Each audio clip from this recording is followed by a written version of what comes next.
This is a chicken and waffle sausage.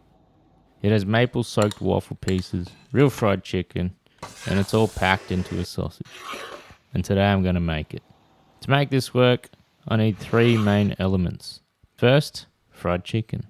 Second, waffles with maple syrup. And third, a chicken sausage base to hold everything together. If it works, every bite should have the elements that taste like chicken and waffles. Let's start with the fried chicken. The chicken gets marinated in buttermilk, dredged in seasoned flour, and then double fried until golden and crispy. Once it's cooled down, it gets chopped into bite-sized pieces, and then chucked into the freezer. Freezing them helps keep the chunks intact when they're mixed into the sausage. Next up, the waffles. These are made from scratch and cooked in the waffle iron. Once they're done, I'll cut them up into small cubes. Then they get soaked into maple syrup, and this is where the sweet element of the sausage comes from. And just like the chicken, the maple soaked waffle cubes go into the freezer too, which will help them hold their shape during the mixing.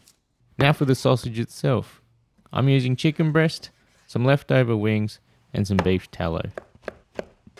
This all gets minced to create the base, and then ground again using a finer grinding plate. I'm then adding a 2% salt to meat ratio, skim milk powder to help with moisture and bind, and then some black pepper, white pepper, garlic powder, and sage. And then a bit of ice water, and give it a big old mix until it becomes all sticky and tacky. Once the mixture comes together, frozen waffle cubes go in, and then gently fold in the fried chicken pieces. Everything gets mixed just enough to distribute the pieces evenly. At this point, I'm hoping every bite should have some fried chicken and maple waffle pieces throughout it.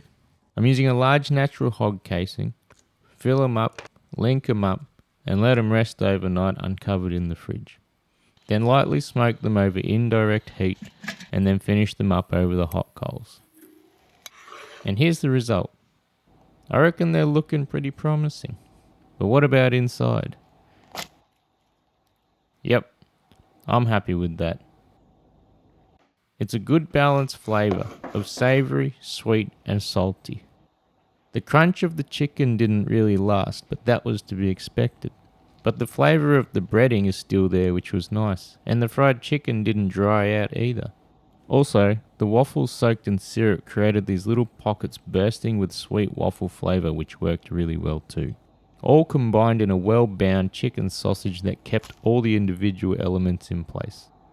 Honestly, these came out better than I expected, and I'd put these on my would make again list. I'm calling this one done, and I'm super keen to move on to the next experiment. You won't want to miss it.